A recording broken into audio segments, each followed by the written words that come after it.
Welcome back to another episode of the Level Up Podcast. I'm your host, Tyler Miller. I run a real estate team here in Blaine, and today, hold on, guys. I got the guy, the biggest team, the most productive team in eXp in the entire country sitting across the table from me.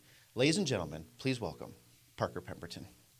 What's up, Tyler? Thanks for having me. Hey, thanks for taking your time driving all the way up here in your cyber truck and saving the environment. One truck at a time, baby. Of course. So, Parker, I have some things I wrote down because we've known each other for, 5-6 years now. It's kind of crazy to think how time flies. But Parker and I are business partners at eXp, so that's how I've gotten to know you over the years, and it's been an awesome ride to watch you, go from already kicking ass to now 5 years later on top of the world essentially and at eXp, which is amazing. So I'm excited to get into that. But I have a few things that I wrote down first that when I think of Parker Pemberton, what comes to mind? Okay, so just bear with me. Got it. First thing I wrote down, number one. He's number one. I mean, you can't deny it at this point. I always figured you'd get there, but it's here, and it's pretty awesome to be watching. Second thing I wrote down, tall. How tall are you? 6'6". 6'6". Taller than my Facebook profile picture. Yeah. That's the comment I get most. Yeah. It's staggering watching you stand next to Kayla, my COO. It's like, oh my gosh, okay, he's a monster. I wrote down Cybertruck.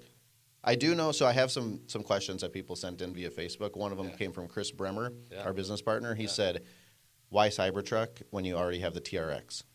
Really quick insight. Well, when you get 8 miles per gallon with the TRX, you need to neutralize it somehow. Yeah. So this is my way of just kind of bringing it back to the mean. In reality, I ordered it 2 years ago. That's right. And I don't know if someone is listening to this, if they've reserved a Cybertruck, but it takes 2 to 3 years to get one. Yeah, it's wild. So it actually happened out of accident because when I put the money down 2 years ago, I forgot about it. I mean, I was like, I want to have one of the first Cybertrucks, right? Yeah. Like it's a crazy vehicle. Yeah. And we're at eXpCon in Miami, and I get a text, and it says, your truck has arrived. And, like, anyone that's ordered a vehicle knows that you order a vehicle, you pick out the specs, like, there's usually some time in between. It tells you when it's delivered. Yeah. Like, it was straight up, your truck has arrived. Yeah. And I'm like, where hey, was Kathy, it? I think we're buying a Cybertruck. Was it like at your house? It was at Tesla. Oh, it was at Tesla. Okay. Yeah, and then I literally land in Minneapolis. I go straight to Tesla, and this map takes you right to the car. You open up the door, and it says, hello, Parker, and that's it. Like, You don't meet anyone? There is, like, no interaction with human beings. It's crazy. So crazy. You sign everything in the app, and then you just drive home. And I'm, like, halfway home, and I'm like, first of all, I'm going to crash this thing because it's like a spaceship. Right. And it's very fast. Second of all, if I get pulled over, I might have stolen this. Yeah. I'm not really sure. So, anyway. I did what Elon told me to do. I just went to the car. I got in. Okay, I didn't ask questions. Yeah. Well, that's the story of the Cybertruck. That's awesome. Yeah. And maybe, because you also had a Rivian? I did. We traded that in. Big ego hit for a 2024 Toyota Sienna minivan. Oh, boy. Straight up, too. Yep, absolutely, man. Actually, one of the worst financial moves I've ever made was buying that Rivian. Because I bought it when gas was like $5.30 a gallon. Yeah. So, yeah. Yeah, I avoided the minivan.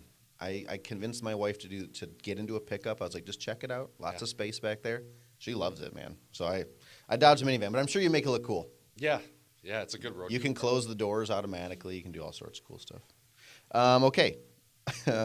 Next thing I wrote down, golf. I know there was another Facebook question. Have you ever gotten a hole-in-one? Yeah, I have 3.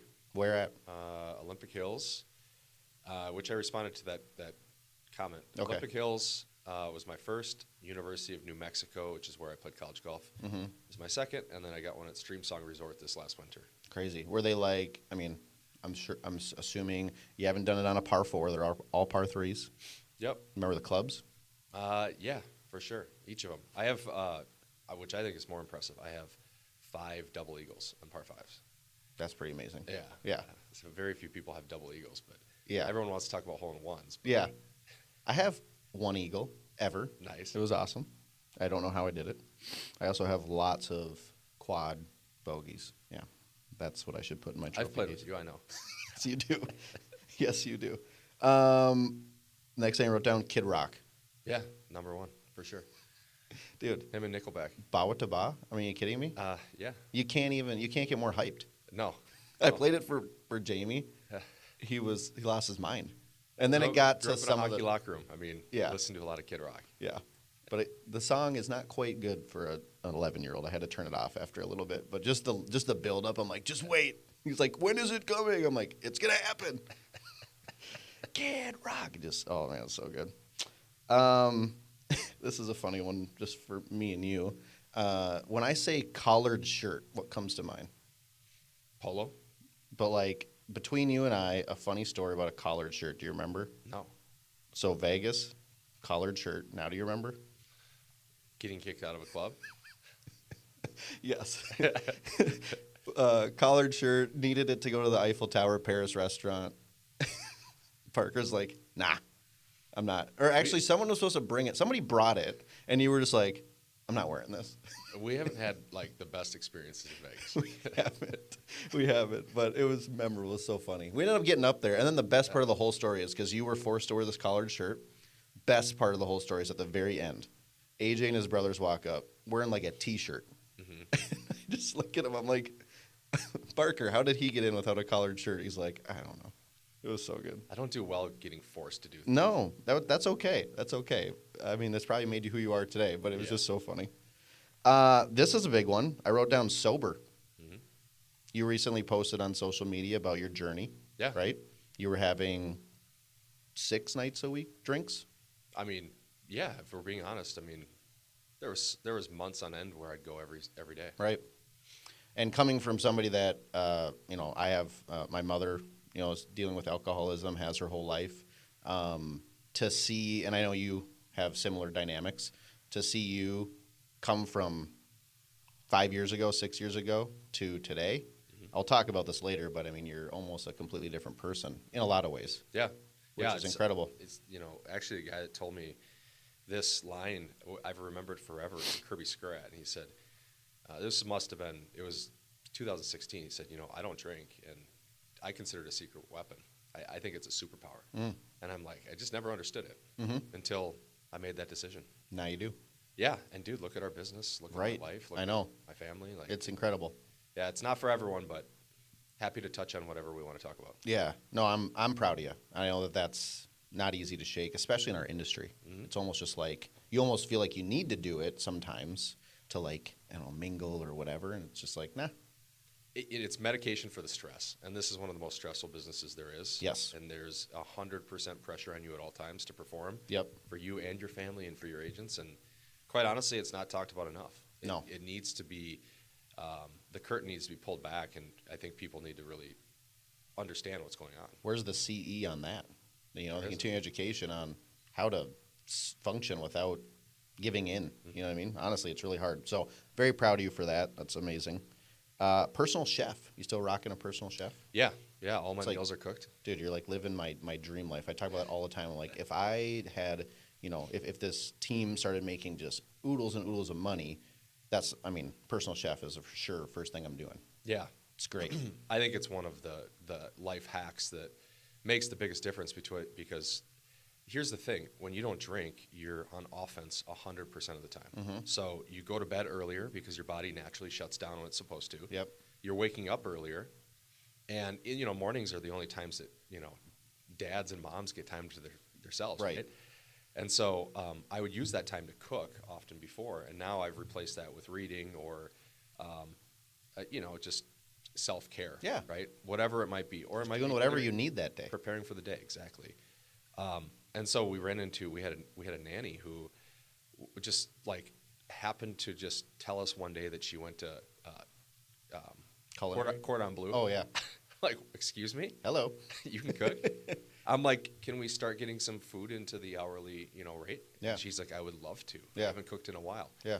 So she comes over. She does everything according to my macro plan. Mm-hmm. So my calories, my protein, fats, carbs, weighs it out, cooks it, prepares it, and I grab it and I go. And the only thing I need to do is just eat the food. Yep. And I saw your fridge at the office, your little fridge you have in your office. You had your stuff right in there. I mean, you follow it to a T. Yeah. And it's awesome. And that's turned into a life passion of mine and something that that we've built the culture of the company around. Yeah. And so I just view it as one more way to be a leader and show everyone else that how to live a disciplined life. Well, Chet Black and Dan Beer have talked about that numerous times. Like, if you can't commit to taking care of yourself, I mean, how are you going to take care of anybody else, right? And Correct. It's very true. Yeah, and to be honest, like the culture of the company prior to 2022 was, we loved happy hours, we loved drinking, and there's nothing wrong with that. Yeah. I want to just say that.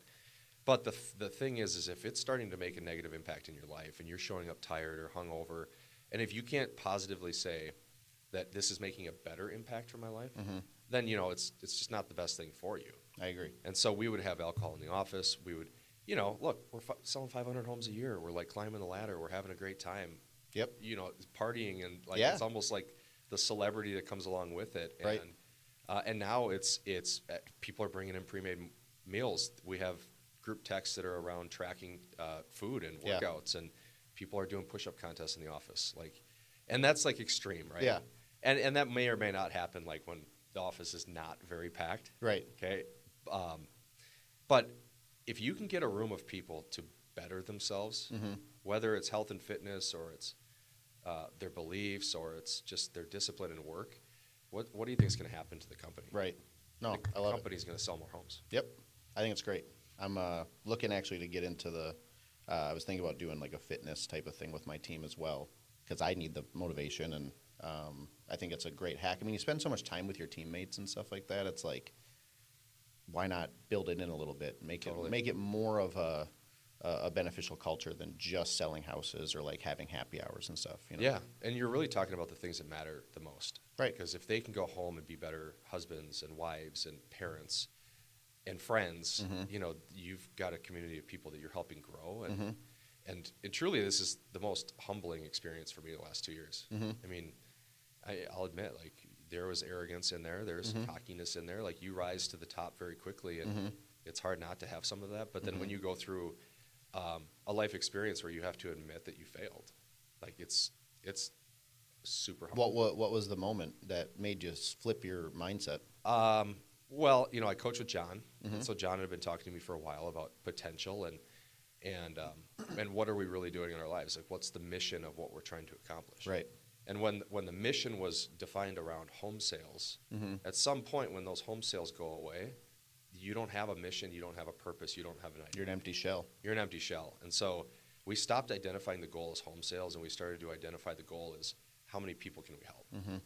And truly, the numbers we're putting up are just silly. Like, I look every day and I'm truly like just amazed. Yeah. It doesn't make sense to me. Yeah. It doesn't. Yeah.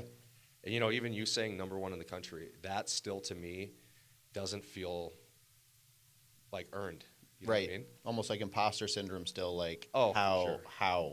you know what I mean? Like, what cheat code is happening right now, But I mean, it's not. You made it very simple to me years ago. It's find good people. And you guys have a very good mission around that.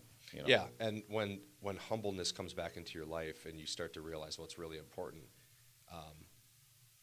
you start to identify the things that were not good fits for your life, and then the agents who are top producers, their ego drops, and they start to realize that we're all on this journey of self-improvement. Yep. I don't care if you sell 50 homes or 5 homes or 100 homes. Like, it doesn't matter. We're all humans. We're all trying to progress down the journey of life to get a little bit better. 100%. I And don't we're all think people working. talk about it enough. I It's don't always think so. sales. It's always This business commission. too it's so stressful. you and I can relate to running teams. Agents leave you. It's my least favorite part of the business is absolutely. when that relationship ends with an agent. Yep. And then you've got the deals, right? You've got the drama with the agents. You've got the stress from the clients. You've got lawsuits. You've got high dollar liabilities. Yeah. Just everything can bring you down, and everything is trying to force that stress and pressure on you. Yep. And it requires you to be your best self to combat that and to fight that. Right. And yeah, and my dad is an alcoholic, and he has had several relapses. And so I had this person that was 30 years older than me showing me that if you continue down this path, this is the person you're going to become. Yeah. And truly that wasn't a person I wanted to become. Yeah. So I knew I had to make the changes. Yep. Stevie P. Great guy, but probably showed you some things like my mom has over the years of just what not to do, and that's okay. Yeah, and you look at the lineage of families, and the family above Steve was very poor, underprivileged, from the country in Ohio. Several lived in Detroit, Michigan, going through some really tough times. Yeah. And so my dad changed the lineage of that because he was a very successful person, but he never had mentors or coaches. Right. He never had somebody care enough about him to say, "Are you really improving yourself or reaching your full potential?" Right. And so when I got into real estate, from day one, I've spent 6 figures a year on self-development, whether it's Tom Ferry coaching, Kevin Cheplack, whether it's, deeper therapy type stuff. Yeah. I've spent 6 figures per year. And I think that a lot of people miss that. I think a lot of people realize, or might think that, hey, this just happened out of nowhere. They see the tip of the iceberg. They don't see all the other stuff. Yeah. Yeah. It takes a lot of work. And I can't recommend somebody to try to do what we did. I can't. It's going to be extremely difficult. Well, and I think the cool part about being your business partner is I'm sure there's a few things I don't understand, but there's so much of what you've done that I know what I need to do it. But it's like it's committing to a long road of spending lots of money and taking lots of risks and chances, and not everybody has the appetite for that. Yeah. You know what I mean? So kudos to you for leading the way on that. Well, yeah, you mentioned it. Like, there's quarters where you don't make money. There's for us, we've never had a year where we didn't make money, but there's quarters where you have to reinvest tens of thousands of dollars into people, into infrastructure, into systems. In 2020, I was on an airplane with Kathy coming back from Palm Springs, and I'm like, I'm selling 80 homes a year, making great money, but we got this team over here, and I'm like, I have to go one way or another. Yep. And fortune was on our side with timing, because COVID was a great year for real estate. After the first 2 months when we're wearing gloves and shit. Yeah. Right? and so when I fully committed and went all in, I just gave all of my stuff away to our team and never turned back. Yeah, it's crazy. And I think there's 4 or 5 people in the state that are in that position. That just shows how hard it is to do. It's so hard to do. Getting out of production is the hardest. But everybody wants to do it. Everybody thinks they're ready because they're not looking at the overall picture of like, well, your team's actually not profitable without you in it. And it's scary. But no, you did it, man. That's amazing. I wrote down the next thing I wrote was Kathy, and I put in parentheses, you outkicked your coverage for sure. The Parker Pemberton, when you met Kathy, man, she had to see past some things, baby. And I'm just giving you shit. I'm sure there were lots of good reasons as well. But for what you've become, I'm sure is a lot of it is owed to Kathy as well. Oh yeah, 100%. Yeah, she's like one of the best. Like every time I get a chance to hang out with her, talk to her, she's just so pure. And your boys, right? Yeah. Harrison and Charlie. Harrison's 5, Charlie's 2, and Graham is 3 months old. Dude, that's nuts. It's fun. I love it. It is. We're at that stage, you remember, where you get down on the ground, they just attack you. Yep. Every time, it doesn't matter. Oh, I'm still at that stage. 9 and 11, they still attack me. They're like, "Oh no, don't tickle me, Dad!" And they're like laying there, and they always want to wrestle. Yeah, but behind the scenes, behind the Facebook world and behind all of the social media stuff that everyone else sees is a fantastic person. And that's Kathy. We've been together for 12 years. Yeah. We've lived in different states together, and the thing about her is she's never discouraged me from taking risk or pursuing big goals. Yep. She's been your ride or die, just like, let's go. Yeah. She had confidence in me, and that, that for me is everything, because I'm not going to let her down. 100%. So that's my reason to continue to push forward. Yep. My kids were the reason why I stopped drinking. Yes. Truly. Yeah. It's amazing. It's amazing how kids put things in perspective. You're like, what am I doing? Is this how I want to be remembered? I wrote down chickens. Yeah. You have chickens? Yeah, we're on our second coop this year. Our first was raided by a family of raccoons. I saw. I've caged. I've caught every single one of them, so they're no The longer a raccoons? threat. Yeah. Which was a battle. But Yeah. Yeah. We have 4 Polish hens. They have feathers on top of their head. The And, mohawk. Yeah. And they run free in the yard. The dogs, it's a border battle at all times. Yeah. But yeah, you catch us on a summer day. There's chickens running around. There's dogs running around. The kids are in the pool. Yeah, It's fun. it's pretty awesome. Yeah. Who's your favorite chicken? Which one? Like, what's the name? Yeah, Phyllis. Phyllis? Yeah. Why? She's got the biggest personality. Yeah. The thing about chickens is that they have huge personalities. So like if I whistle or if I say something, they come running right to Do me. they really? Yeah. So they're like a dog almost, where you can call them by name and Yeah. they know Yeah. their name. Yeah, and or like a snap or a whistle. Like Huh. they'll come right I to had you. no idea. That's pretty and awesome. Kathy, she's not all in on chickens. So this was your idea? Yeah, for chickens? Sure. Yeah. Yeah. Have you always wanted chickens, or did it just? Yeah, and someday we'll have acreage out in the country and Yeah. have all the animals. Okay. For now, I didn't know you wanted like animals and all that stuff. Yeah, dude, at the end of the day, I just want peace and quiet. Right. And I want to be around the people that I like, and animals to us are family. Yeah. We bring the chickens inside sometimes, give them baths. Again, Kathy doesn't like it. Kids love it, but Yeah. That's awesome. That'll be a memory that they'll remember forever, man. yeah. And by the way, organic eggs are really good for your diet too. Oh, I know.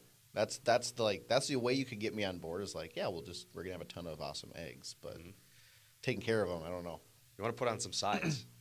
Get 8 to 10 chickens. Bulk up on Yeah. them organic Yeah, eggs, baby. they're gonna be busting out a lot of eggs for you. Here's another one I wrote down, another Vegas thing. I wrote down, and this is important for anybody that may be going to Vegas with Parker ever. Don't let Parker plan your vacation, or you end up sharing a bed. I don't even remember how that happened, I do. but we did share a bed. Yeah. There's several pillows between us. Oh my gosh, it was like the funniest thing ever, because it was something like, hey, I want to, have time to spend with you one-on-one or whatever, and you were like, yeah, like I'll book it, just like we'll hang out the first couple of days or whatever. You got a spot at our hotel, or show up, walk up to the room, and walk in. There's a couch. There's like another suite, or like another living area, and then we walk into like the bedroom area, and there's a king bed. Yeah. And I'm like, where's the other bed? And you're like, I don't know, it's probably here somewhere. Let's look around. There was no other bed. And I said to, who's your marketing gal again? Yes, I said to Hannah down in the lobby, I'm like, yeah, Parker said he was going to book it. And she just starts laughing hysterically. She's like, don't let Parker plan anything. Travel accommodations are not my specialty. So, yes, we did share a bed for one night. It's a great night. There were lots of pillows. Yeah, I mean, my feet are off the end of every bed that I sleep in, and somehow we end up sharing a bed. It was. Yeah, Hey, I haven't done that since. It's a good memory. I'm your last one other than your wife. Yeah. That you're sharing a bed with. I feel honored, privileged. I wrote down someone who chose happiness and family over this industry. Yeah. That's something I think of when I think of you, for sure. Like, it was a very clear choice, like what you talked about. To almost a detriment, to be honest. I Yeah. mean, there's a lot of people who encourage me, you need to be more social, you need to be more present. People need to get to know you. They don't know the true Parker, and it's because I don't go to the award ceremonies, and I don't do the things that most agents do. Because I protect my time really strongly, and I protect my environment real strong. And at the end of the day, I don't have a ton of time to do that stuff anyway. Yeah. But I do acknowledge the fact that I should be more social. I should be out there. Yeah. And I think, anybody that's having success in any industry will hear at some point, oh, I don't like that person, right? Because there's lots of reasons why someone may not understand that person or whatever. And yeah, I think it'd be great for anybody to get more involved in certain things, but at the end of your life, you're not gonna be thinking about that type of stuff and be like, how much time do I spend with people I love?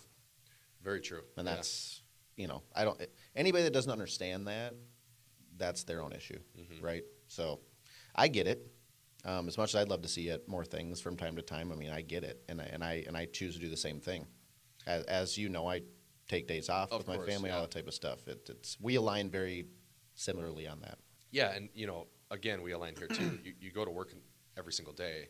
You're with your people, pouring into people, providing as much value as possible. Right. When you're done for the day, now you need to go do the same thing for your family. Yep. And with young kids, if you're choosing to go across town and miss their bedtime, Yep.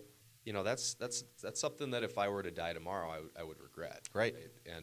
And so anything that involves value, I'm all in on. Like, if I can provide value, add something, no matter where you work, what you do. Yeah. I'm all in on that. Yeah. And I'm an open book. Like people, people think that we're doing something secret over there. And the other day I'm like, look, here's our model. Yeah. If you want it. Yeah. Let me Take know. it. Take it. Yep. I'll answer any questions you want. Because I know that we can help people progress their careers and their teams from all of the things that we've learned. Yep. But at the end of the day, it's my kids, and I occasionally do get home later than I want to. Oh, we're not perfect. But I don't miss bedtimes anymore. And Yeah. I don't know. If someone wants to judge me for that, they can go ahead. Nah. I one visual someone said, I don't even remember where I heard it from, but a visual that I use often because I think being a parent is frustrating. There's times where you're just like, what the hell, man? Like, what's going on? Like, kids are just freaking out all day. But somebody said one time, hey, if you could think about when you're 70 and you could take a time machine and come back to this exact moment, how would you react? And you would pick up that kid, you would hug him close and just snuggle with him because you're not going to have that time. And it's like, that's what's important, in my opinion. So Totally agree. I already said this, complete 180 from who you were as a person when we met. 100%. Which you weren't a bad person. I think your priorities are just different, Yeah, and I think it takes a lot to actually reflect on the path that you're going down because you will eventually, every human being will eventually hit the proverbial cliff, right? Mm-hmm. It's the train going for the cliff. And if you can see those things coming in life, you have an advantage over everyone Mm-hmm. else.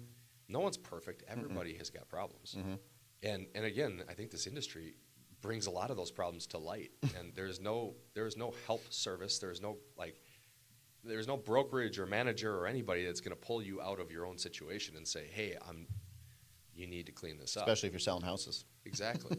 And with drinking, for me, it was just a negative impact on my life. Mm-hmm. It wasn't something that I did during the daytime. It wasn't something that I did during work. It was an after work thing that was just medicating the stress and anxiety of my life in general. And I've been through lawsuits. I've been through family distress. I've been through death.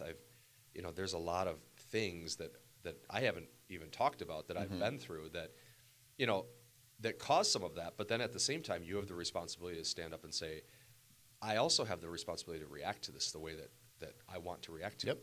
And you got two choices. You either medicate it in some way that's unhealthy or you face it head on and make those changes. And so, I don't know. People in real estate don't know me prior to real estate, but I didn't really drink until I got into real estate. Mm-hmm. It's crazy. Yeah.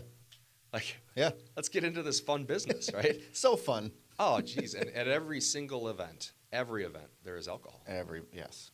You And know, if there's not alcohol, people are upset. Yeah, They're like, what's going on? Yeah, and it's really the only substance that you get judged for not doing. Correct. Which is really a weird thing. Right. If I'm doing crack cocaine at a real producers event, Yeah. I mean, and I would argue that alcohol can be as big of a problem for some people as For sure. other things. Right? Absolutely, you can. I've seen it firsthand, man. It's and if you'd asked me when I first met you, like, hey, do you think Parker drinks a lot? I would have been like, no, not really, because it didn't. I don't think it affected your day to day on the business side. I'm sure it did, but from the outside looking in, it didn't. So it's just one of those things where, you just know it's not moving you in the right direction in your personal life or whatever, and I'm super happy for you. That's amazing. Well, it was really the moment of saying, you continue down this path. We're going to snap our fingers at our age, 38 years old. Yeah. I'm 38. Yep.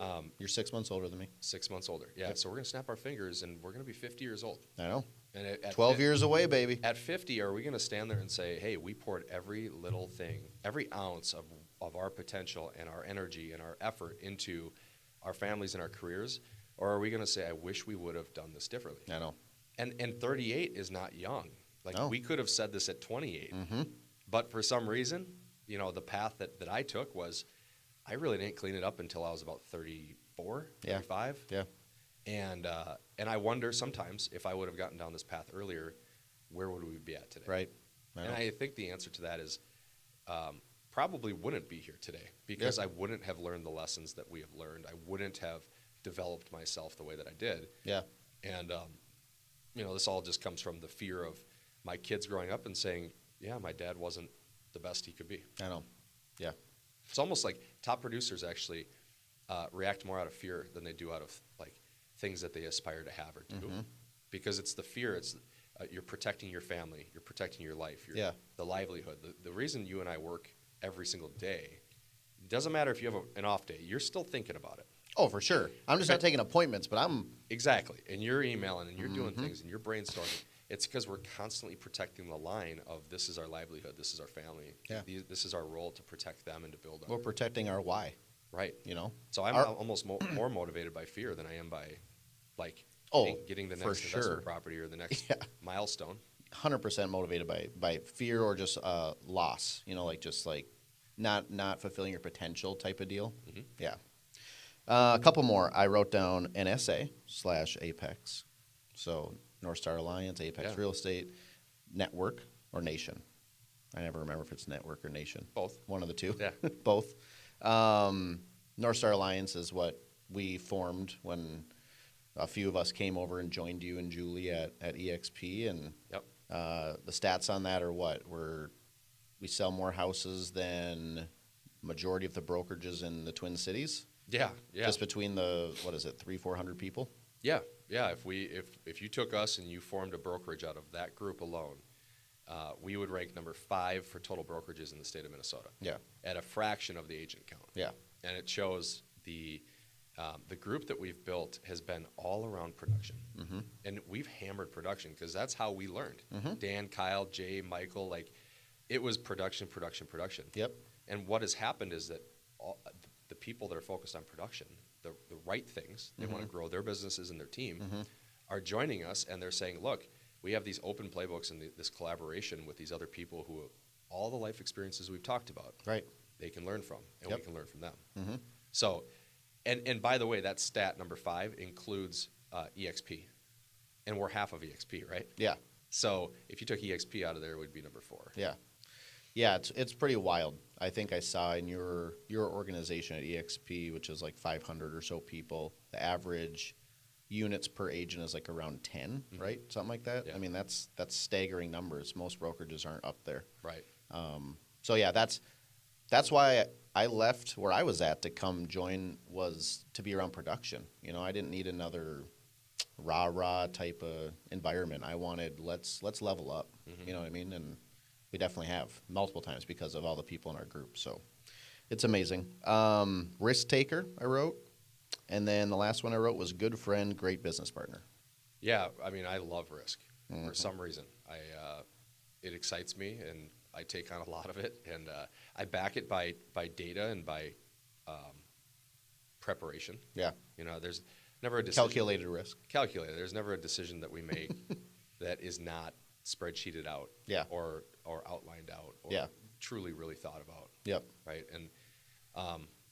And now we, you know, at the point of our business now, we have so much more opportunity to take more risk because we have more commission coming in. Yeah. And we'll do about $12 million in GCI this year. Yeah. And it's crazy. I think we'll hit $20 million next year with our agent count, average per agent productivity, and the trajectory we're on. So when you get to that, you almost hit a tipping point when you get to about 60, 70 agents, because the real profit, and actually let me go back, the messy middle in the real estate world is 20 to 50 agents. And it's so hard to push past 50 because you need the infrastructure, you need leadership, you need more people than just yourself. Yes. And you get after 50 and all of a sudden now your departments are all built out, your people are in place. Leadership is probably 2 to 3 or 4 people even at that point. And then you're adding agents. Yep. And the more agents you're adding, the more of an army you have to bring in more agents because people see those agents doing well. Yeah. And then the profits come from that. So what I always tell our team is people move production. Yeah. And people equal production. Yeah. It's definitely a messy middle between even 12 and probably 50. I'm only at like 30, but like it's smoothing out a little bit. It's I think taking control of just the narrative and like explaining like and not overcommitting yourself too. I think as early on you're just like your value in that team as somebody that's running a 10-person team or 15-person team is probably you. Like you're the value. Yeah. And you just have to you have to figure out what else, what's the other reason somebody should join this, because I physically can't be the value for 50 or 100 people, right? There's got to be more to it. So Yeah, and my best advice to specifically you at 30, like you're way ahead of everybody else. But anybody who's in the team game, you need to be building up leaders within your organization. And I see you doing that with your agents. And they're younger agents, which means they have a lot of runway ahead of them, which is great because that's a lot of leadership runway too. yeah, The more people, agents, staff that you can build into leadership that can own a role and take total responsibility of, the better you're going to set yourself up for growth. yeah, And so that's what I think about. How can we create more leaders at our company? I know. And that's, dude, at the end of the day, that's the key to everything. Well, and that's the legacy that you want to leave too. You built people up. You gave them, you showed them a way that they didn't even see possible for themselves, and you bettered their life, and it's a win-win for everyone. Yeah. They usually stick around longer. They appreciate you more, and they know that it's not it. Your value isn't just how many leads can they give me. It's, well, how can they change my life again and again and again. You know, it's crazy. You say like the young people on my team. So 3 of them ran an event today. It was about homeowners associations and all the stuff happening with the insurance crap. They had 40 people show up to this thing. That's awesome. A 21-year-old, a 22-year-old, and a 24-year-old running this thing. And they had people in the room that were 50, 60 years old, a lot of young people. But, I mean, to help them paint that picture of what this could be for them and how to start doing it, like, they're so pumped. They're so jacked about their potential. And it's like, that's what it's all about for me, and I'm sure for you too, is like, let's show you guys what you're capable of with in the right environment like we have. Right. You know? Yeah, I love that. And continue to do it and challenge them next time. Hey, guys, right at the end of that event, what are you inviting them to next? Right. What is the next event? We already had that. Good. Not the next event, but we had a call to action for everybody. Yeah. But yeah, I just kept saying, like, just plan the next event, plan the next event. That's what people want. They want value. They don't want, I don't know. They want leads, but they also want value, you know? Right. So. Yeah, and in this game, when you're incentivized by others, so like in my position, I don't, like the way that I've set my business and life up is I don't focus on sales anymore. Yeah. I do sell probably 5 homes a year. Just got It's impossible to get out of it. Got to make sure I still got that great stuff, you know? Well, and honestly, you honestly have to sell a little bit to have credibility, I think. Those leaders that haven't sold in 10 years, I hear it all the time. They lose that credibility, even if they know what they're doing. Yeah. You know? Yeah, and that is pure ego. In 2021, I'm like, I don't sell homes, right? Yep. But at the end of the day, I'm like, is that actually a good thing? Yeah. I mean, 5 homes is not going to break your time bank at all. It's going to keep you involved in what's going on. And it's usually people like my mom's friend in the nursing home or Right. personal friend, whatever. It's the people you really want to work with and really actually, like, it's not about the money. It's like you just want to help them. Right. But when you put yourself in a position where 99% of your income comes from, you know, the others' production, you're 100% incentivized to help them any way you can. And I think that that's overlooked often in real estate from a team leader perspective, because even if you are selling homes, team leader mentality is, what am I doing to help those other people? Yep. And that never goes away. Yeah. It's not like you're driving down the road and you're like, yeah, I don't care about what they're doing. Team leaders always care about what they're It's doing. all day. Yep. So the more that you can, the more systems you can implement, the more opportunities you can provide, the more leadership opportunities to build them up, like you just described, the better, because now they're becoming better versions of themselves too. Yep. And it helps everyone. It does. So I know we're running already tight on time, and I have literally like 25 more questions for We're you. good. Let's keep going. Some of these the answer, because that was like just the intro. We haven't even got to the questions, but we had really good discussions. But I think for maybe the people that they don't maybe know you as intimately as I do or understand your business, like, describe Pemberton Homes. Like, what is it? What's your organization look like? Like, go just really quick, maybe 2-minute overview. Yeah, we're a residential real estate company. We look like a brokerage. We feel and act like a team. And we have 122 agents as of today. We have 143 total members of our organization. And we sell homes at a very high level. So you have 20 employees? Yeah. It's awesome. Or Yeah. 20 employees. Yeah, and that's probably not counting some of the contractors like video editors and those Right. type of things. Yep. The thing about our company is that we are a services-based company. Mm-hmm. And so we started out as a leads company. And what I realized is that leads are only good for so long. You need to find a way to provide work-life balance to all the agents too and make their life easier. That's a value prop of being there. Mm-hmm. On top of that, we have an incredible training department that meets agents where they're at. And so I'll take, the top third of the roster and spend one-on-one time with them because that is always something that agents are looking for. Yep. I'm involved in team meetings. I'm involved in trainings. I'm at the office every single day. But what we're trying to do is we're trying to grow people. And, today we actually sold our 1,000th home. Today? Today. Hold yeah. on, I have an applause button. I'm going to do it. 1,000th home. I know it was coming across the tracker today. I mean, I knew we were close, but I was more focused on, Austin having his baby coming up. Yeah. Or any of the other personal wins that our team is going through. So, okay, just hold on, though. 1,000th home. Mm-hmm. What does that mean? I mean, It's got to mean something. Yeah, it does. But the goalpost moves. That's the Right. problem. Now it's 2,000 homes. Yeah. Yeah. So if you ask 2017 Parker, it's like 1,000 homes. Wow. You're like, what? I mean, that puts us in the top, 10 in the country. Yeah. But now I'm just like, we've only been doing this for 6 years. Mm-hmm. Like, what if we stay down this path? What if I continue to grow? What if I get better and can lead people better? What does that do for our company? What if we can add in another department that adds more value to the company? Those are the things I think about. Yeah. And I'm narrow focused. So the way I describe it is like I'm always seeing the road ahead of me. Yep. Very, very, edit that out. Very rarely am I seeing the distractions from the sides. Yeah. And there is lots of drama. People talk shit. People, outsiders, competitors, they want to get us worse than anyone. Oh, yeah. We're big dogs. Oh, yeah. Right? Yep. But big target. And I hear some of this stuff, and I'm like, really? Like, man, like, I didn't even notice that. Mm-hmm. I'm just so focused on what's ahead. Mm-hmm. And maybe that's just the clarity from the changes that I made in my life. Mm-hmm. Yeah, it's pretty incredible, dude. 1,000 houses. And it's not even 1,000 houses. 1,000 lives changed, right? Yeah. And countless others within your organization too. Yeah. And I know you say you've been doing it for 5-6 years, but like your new value prop model has only been around for what, like a year or two? Yeah. And I mean, because your business last year was how many units do you sell? 731. Yeah. So I mean, that's a huge jump.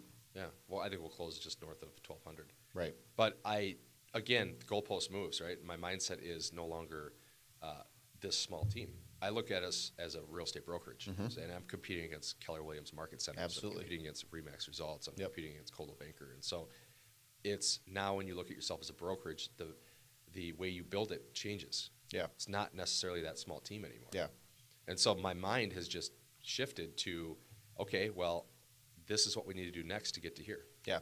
And honestly, there's nothing stopping you or me but ourselves at this point, because you and I both know, and sorry, anyone at other brokerages, but it's not even close. Mm-hmm. It's not even close. If anyone's at another brokerage and they're like, oh, I'm going to think about coming to a different brokerage or a different team or whatever, like, stack it up to what Parker's team has, not even close. Literally, like, you have your own videographer company. Mm-hmm. You have your own listing services company that does stuff for your agents that they don't have to do. Yeah, it's Right? one of our best programs. Like, no other brokerage has that, and they never will. I don't care if you're getting 100% at another brokerage. It's not good enough. It's not even close, because it's not about the money. I knew that was a unique value proposition that we could offer the marketplace. Yeah. And I flew around the country for 6 months going to see brokerages that had this model. Mm-hmm. And I brought it home and I said, this is how we're going to be able to do this. Mm-hmm. But then let's add this, let's add that, let's add our own personality to this. Yeah. And turn it into a media company that is a listing department, it's a marketing department, it's also a media company, right? Yeah. So again, like I don't even feel like we compete against any other teams. Like No. I'm looking at what do the other brokerages do, and how can we increase the value that we have at our company? How can we control what we do? And here's something crazy. I don't know if I've shared this with you. For the last 6 months, we've had 40 agents per month, Mm-hmm. the last 6 months, apply or interview with Pemberton Homes. Hmm. So we've had hundreds of people come through and interview with us. And over the years, that number is multiple hundreds. Right. So we get to hear about everything that's going on in the marketplace. Right. And I listen intently. I take notes. You know, we talk with the agents about what did you like, what did you not like, what could you improve on. Right. And this is really compiling a bunch of case studies into what is the brokerage world 2.0 look like moving forward. Right. Because we got hit by three things, right? COVID in 2020, interest rate debacle in 2022, and then the NAR lawsuit. Yep. And there's a lot of change going on in the marketplace. Yes. Brokerages are going out of town or out of business. Teams are folding. Lots of teams. Owners are selling and just saying, you know, screw this. I Yep. want to go to Florida. I'm Yeah. done. And now it makes way for the new emerging companies Yep. of the future. And that's the way I'm looking at it. Yeah. Yeah. It's again, there's zero chance that anyone has what you guys have. Like, so for those of you out there, it's just like, what are you waiting for? You're in the South Metro. Call them up. Okay, so we talked about that. What's your favorite part about being a team leader? How about we'll just stay out of the North Metro? You just stay out of my area. Just give me like 10-mile radius, 5-mile radius. You can do everything else. We have offices in Woodbury, Yeah. Edina, Maple Grove, and we just opened in St. Cloud. Yeah. So we're following the 494 corridor. We'll Yeah. just stay off Central Avenue. Yeah. This is Tylertown. Yeah. Okay? Or Lindahl Land, whichever you want to refer to. It's just stay the hell out of here, all right? I'll send everybody your way that are down south. No, you can help anybody anywhere. But favorite part about being a team leader?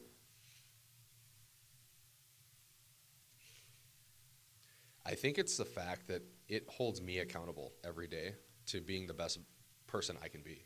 Because think about if I go back on all the things that I said or did. Yeah. You got a lot of promises to break.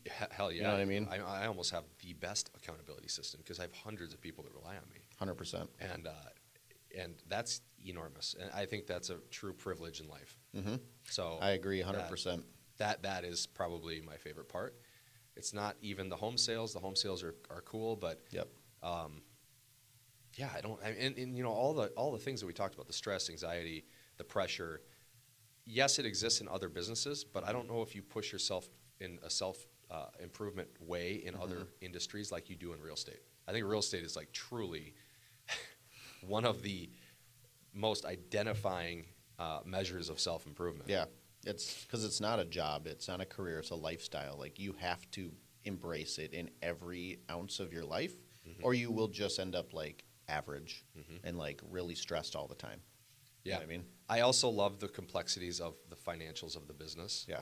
Of figuring out how to move, you know, profitability 2% next quarter. Right. Through the manipulation of expenses and or agents. Right. Yep. Shifting things around. Yep. I've always been a spreadsheet guy. This is the way I learned. Yeah. And so I think, you know, you're almost in a war on paper. Yeah. And you're moving, you know, your generals around and your lieutenants. That's kind of the way I look at it. Yeah. No, it's genius. I love it. And yeah, that's a great, I mean, I agree with that answer with being a team leader. Just makes you a better person. Let's see here. We talked about some of this. What's, in your opinion, I mean, you guys obviously have a really successful formula over at Pemberton Homes. You see a lot of good agents. You see agents come in, maybe not do so well, right? I mean, it's not like every single person on your team sells 40 houses. I mean, there's people that sell 0, there's people that sell 1, and then there's people that sell a ton. So in your opinion, what do you think, like, what's the number one quality that you see in a successful agent time and time again? What is it? It's an easy answer. It's urgency, and it'll always be the answer. It's the person who has that need to wake up every single day and go execute on their goals. Yeah. It's urgency. It's time is running out. I need to get in there. I need to do this. I need to kill something so that I can eat. Right. And I'll answer that the same way every single time. Yep. I agree. And then doing that with consistency. Right. Like, it can't be urgent for like a day. It's No. like, show up.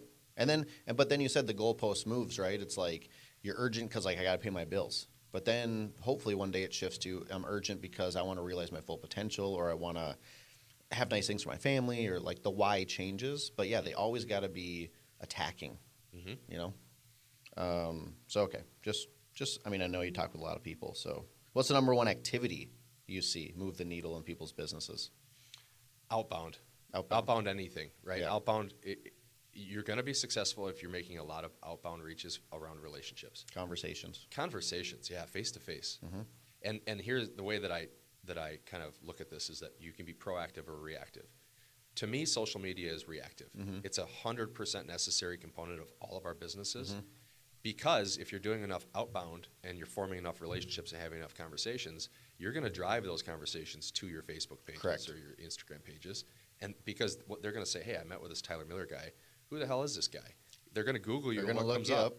Everything, right? So it's so important to be over here. But what we've learned the last 2 years is if you just post on social media, it doesn't mean you're going to have business success. Correct. People are not going to just reach out to you. Yeah. So what we tell our team is that we need to be proactive. I said this earlier too. We need to be on offense all the time. Yeah. And I feel like every day I wake up, the first thing that comes to my mind is I'm gonna go kill something today. Yeah. It's never gone away. Yep. We call that lion mode on our team. Okay. We're always hunting. You know what I mean? Urgency. Yeah. Always hunting, and there's a really cool motivational video that talks about, are you a lion or a gazelle? We play it at like all of our. Anytime we just need to get jacked, we played it at our business planning meeting on Tuesday, and like, dude, I want to run through a wall every single time, because it talks about what's it like. Okay, so if the lion is not the largest, not the biggest, how are they king? Because if it was just based on the largest, the elephant would be the king of the jungle, right? It's like, well, the difference is when a lion, it's the lion's mentality, but when a lion sees an elephant, it thinks lunch. When an elephant sees a lion, it thinks run. And so it's just like constantly remembering, like, you're a lion. We are not a gazelle that stops running if we're not being chased. We're always on offense, like you said. I love that analogy of offense. Yeah. I'm going to use that. What's the most impactful thing you've learned from your business partners at eXp? Like, if you had to narrow it down. Well, there's no one size fits all. Right. I mean, everyone has their own unique personalities and tendencies and leadership skills. And, and I think what I've learned most is that this group of people is a community of people that don't think that they know everything. Yeah. And it's a reminder that we never will know everything. Yeah. It's a group of people that is seeking out more information to better themselves or their businesses. And those go hand in hand, of course. So that's the number one thing. At my previous brokerage, you know, the four top producers would sit in the corners, never talk to each other. Would rarely cross paths unless you're going to the bathroom. And here, it's totally different. You like buddy up to him at the urinal. Like, what's going on, man? Tell me about your business. What are you doing to have success? I don't know. Taking a piss, man. Mailers. Right. I know. Mailers, referrals. Yeah. I'm like, oh my gosh. What brought you to eXp from your previous brokerage? I wanted to go from point A to point B quicker. Simple as that. And I was in Tom Ferry coaching with Kyle Whistle. Yep. We had the same coach. And who was your coach there? it was Mike Shum at the time. Okay. And Mike's fantastic. He's one of my favorite coaches. And he, like Lisa Chinati and Levi Rogers, and you know, that whole Ferry group had Mike. And Kyle just came to me one day and was like, hey, I'm thinking about doing this crazy thing. What do you think about this? And I'm like, I'll always be open-minded to new opportunities. Yes. Always. If there and today, man, like if eXp is not in the driver's seat and it's not the best option, if it's better for our people and us, we'll pivot. Yep. But I just don't think that's going to happen. I think eXp financially is so far ahead. It's already broken the barriers of disruption, and infrastructure has been built over the years, and there's just well, they keep improving the model for us. They keep improving the model. But I mean, the stuff they just did recently is literally insane. It's life-changing. Well, and here's the thing. Like, when you join a movement or a group, you want to improve. You want to be around people that are actually doing the things that you want to do. If you're recruiting to a value proposition that is around recruiting, then that's what you're going to get. Yep. If it's around production and it's around becoming better, like, eXp is the best place to go. The numbers speak for itself. Yeah. Well, and then, I'm sure you see it. You know it just as well as I do. I see people come to eXp, leave immediately, or like a few months after. You talk to them, and they're always just like, I didn't have any value. There's no value here. And I'm like, well, who is your upline? And they tell me, and I'm like, well, yeah, like they're not doing what we're doing. Like eXp being cloud-based is unique, and it does have its challenges if you choose the wrong line, the wrong partners, all that type of stuff. So we see people constantly leave our thing. Maybe they go to Real because they like the model, but they just know, well, I wasn't able to mastermind with Parker, or I wasn't able to mastermind with you guys. Like, yeah, I mean, you could have, but probably not as much as you'd like because you're in the wrong line, man. I don't know what else to tell you. So we see people constantly seeking other opportunities to try to get what they could easily get with our group if they just chose the right place to be. Right. Yeah. And my reason 100% was just get to where I wanted to go quicker. Yeah.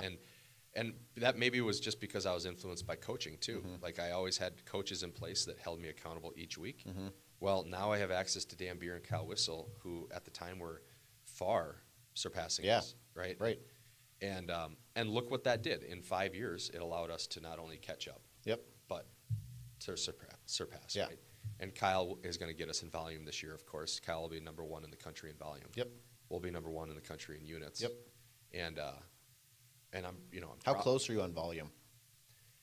We'll finish around 430 million. Where are they at? I think he's gonna be about 575. Man, it's not bad for a Minnesota boy. Yeah, I mean we're gonna have to sell 2,000 more homes a year to catch up. Yeah, but we're in the wrong market for volume. I would argue though that unit businesses, high unit businesses are so important in other ways. I've said that for years. Other revenue sources like title and mortgage, Yes. insurance, and admin fees. Yep. And just in the eXp revenue share world, more agents. Yeah. It helps a lot of those things. I know. Yeah. Well, and I've always said, I'm like, I can't necessarily control volume. In a certain way, you kind of can, maybe if you market only to luxury or whatever, right? But you can control units. Units is strictly based on your action you're taking, and that's the way I look at it. And so, yeah, we may not ever catch the California people, but you're putting up a hell of a fight. Yeah. Well, $1 billion in production and volume is 2,400 homes for us. So Yeah. we have that roadmap For them, laid it's out. 5. No, I'm So kidding. if they lay off the gas, man, Yeah. we're coming. Yep. Kyle, you heard it here first, baby. It's coming for you. Take a look at the time. How much more time you got? 5 minutes. Okay. So let me just really quick see if there's any other like big thing we haven't covered. And you know what? I could come back to. Yeah, we always do a part 2 Dude, I could come back tomorrow. I'm going to St. Cloud. right now. No. Oh, tomorrow. Yeah, I have a business plan this afternoon. What do you see coming in the 2025 market? I think that we're going to see transactions rise. I think we're going to have. I mean, it has to. We're going to finish the year at 3.9, 3.95. One of the worst years for existing homes closings ever. So it has to come back up. But And you only grew by like 100% almost. yeah. Imagine if we had a market that like was nice to us. Right, Holy shit. Right. Yeah. I think it's fair to say 10 to 20% naturally will rise just based on market conditions. Yep. But agents still need to work, man. Yep. I think with the NAR changes, the top agents are going to get their unfair share of business because now we're competing Dude, on both I sides. love the NAR changes. I love them. I think they've been great. Oh my gosh, so much honestly, so much more transparent. If you know your value proposition, if you know that you're good at this job, it is the greatest thing that ever happened because you're forced to have these conversations up front now, and people get it, and they're more just appreciative of like, oh yeah, I get, like, that makes sense. Yeah, You know what I mean, it's Do you so, remember it's the so much fear better. though when? Oh my gosh. I mean, for 6 months prior, the media is attacking us and Facebook, chat boards and things. Agents are going to be out of business. Well, I don't think that's going to happen. Honestly, it's been really good. I love it. It taught me though that when you're going through adversity like that, don't listen to the outside forces. Focus on the road ahead and what you can control. Because if you and I show up each day and we execute on the things that are most important to our businesses, doesn't matter what market you're in, you're going to have success. Yeah. And down markets is where you gain market share. Heck yeah. Like the market share we just gained is going to be Staggering incredible for the future. Yeah, absolutely. A couple people want to know who's your hero or your mentor, or maybe they're two separate people. Other than me. Yeah. Just kidding. I mean, hero. Honestly, I can't say that I have one. Yeah. Many mentors in my life, many coaches, many friends, partners. Everything that motivates me is my kids and my family. Every day. Yep. I want them to grow up and be really proud of what mom and dad did for them to set them up. And then I want to instill the values in them that we have and that we've changed in our family tree. Yeah. So that we can set the next generations up as well. Yeah. Yeah. To have my kids already understanding when I say, hey, what's your mindset today? My son looks at me, he's like, lion mode. I'm like, what does that mean? And he'll like literally articulate like I just said it to you. I'm like, not my job's not done, but I mean that's going to get you a long way in life if you just understand that concept. Yeah, that's great. Right? I mean, it's just crazy. So yeah, I agree. That's for me. It's like, I think there's definitely mentors and heroes along the way, but I think you always want to leave things better than what you found it, right? And so I think you're on your way. I mean, you already accomplished it. Just keep going. You know what's crazy though is that every day I also feel like it can all go away. Yeah. You ever feel that way? Well, I think it's just the natural thing that leaders have is like that little voice that's like, you could do better, you could push, you could whatever, and you and I both know our shortcomings better than anyone else, right? So you see the dark, scary part of your life sometimes, your business, and you know that there's weaknesses, there's vulnerabilities that we all have, even when you sell 1,000 houses, or even when you have chickens and a pool and amazing wife and all that stuff. Like, yeah, it absolutely could. Yeah, it's just crazy though. I remember my dad always told me, he's like, that feeling will never go away. I'm like, never. Really? What a shitty feeling to have all the time. It is, I know. But I describe that as that's a winning mentality. And I used to say this to Alex, my first team member, all the time. I'm like, it's that little voice that won't let you relax. It sucks sometimes, but that's what's going to make you great. That's what's going to literally push you further than anyone else, because you're not okay just like, yep, I made it. Yeah, it forces you to not be complacent. And so if you're not being complacent, that means that you're constantly moving the needle forward. Well, to wrap up with this session, the last question I have that I wrote down is, what's next for Parker Pemberton? What's next for Pemberton Homes? What's next? Like, what's on your radar? To be honest with you, what's next is I'm going to the office to business plan with our agents to set them up for 2025. Yeah. And tomorrow I'm going to wake up at 5:05. I'm going to go through my routine. I'm going to go work out at Lifetime. I'm going to come into the office, and I'm going to work all day. I mean, every day is the same for me. Yeah. And I love it. Yeah. If you want to talk about numbers, the next big one starts with a B. Yeah. I mean, yeah. I don't know, 1,000 homes today, truly it does not feel as good as I thought it would feel. Nobody's coming to town to say congratulations. You're not getting a parade. Here's your trophy. Yeah. Here's a check. And you can get the key to the city. No, I mean, the reality is you hit these check marks and you just realize they pass, and then you go on to the next one. Right. So I am incredibly happy with where we're at. Yeah. I want to be clear about that. Yeah. But at the same time, I don't identify our success based on transaction numbers anymore. Yeah. Honestly, what I do celebrate is the activities we're committed to executing at a very high level. Yeah. And because I know, man, if I don't drink tomorrow, it's going to be a good day. If I work out, it's going to be a good day. And if I work out, I'm going to eat well. If I eat well, I'm going to get stronger. Yep. If I get stronger, I'm going to be a better version of myself. I'm going to be more prepared mentally, physically, and emotionally to be there for the people in my life. Yep. And if anyone's listening to this, that's who I am. Yeah. And at the end of the day, I want to go home and hide my 4 acres in Chanhassen with chickens, dogs, kids, and a Dairy Queen Blizzard in bed. Yeah, well, it's got to fit in. you got to save some of the macros. Yeah, right. Yeah, we're cutting a little bit right now, so I haven't had a blizzard in quite a while. Go-to blizzard is anything cheesecake related. Yeah, yeah, dude. The strawberry cheesecake. Yeah, cheesecake for sure, dude. So good. Well, I really appreciate your time. I know you're busy, and I just from all of us at the North Star Alliance and eXp, we're super proud of you. We are thankful for everything you do to keep pouring into us and being available and all that stuff, and it's just been crazy awesome to watch. So congrats to you. I can't wait to see what $1 billion looks like, and I'm here for it, man. Yeah, so. And anybody reach out anytime if I can help. Yeah, and for those of you that watched and listened, thank you again for your support. Parker, like you say, is an open book. I'm an open book. Reach out anytime. We're here to help. And we'll see you on the next episode of the Level Up Podcast. See ya.